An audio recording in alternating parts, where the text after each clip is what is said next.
What's up, people? I wanted to talk a little bit about the realities of getting volunteer experiences as a hospitality major in college if you decide to study in the Sunshine State.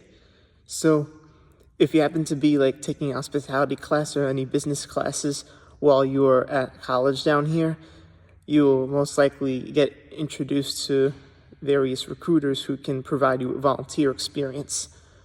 A lot of hospitality students, including me, perceive that these experiences will give you excellent front office experience or leadership experience, but the reality is that these experiences may not be what you are expecting them to be.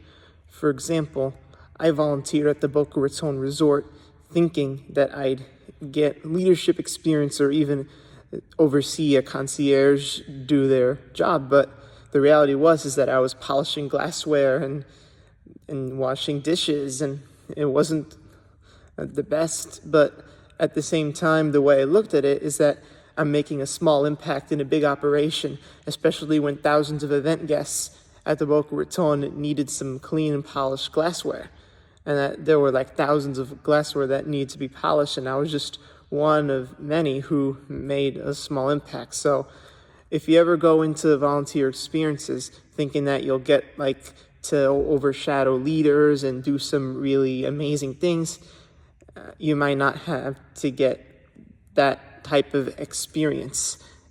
Therefore, you need to go into it thinking that you might still make an impact on the event you were volunteering at in some way, but it might not be as fun as you'd expect it to be. But at the same time, when you do volunteer experiences for hospitality, you gotta learn the trades of various administrative things and even the smallest things before you work your way up in the corporate ladder.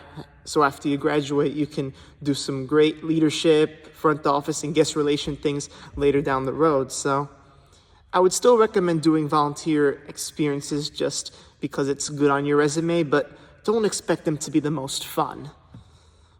Well, I wanted to give you a little reality check when deciding if hospitality is right for you. And doing it in Florida is great, even if volunteer experiences aren't the greatest. But well, there you have it for today's short hospitality talk. Peace out.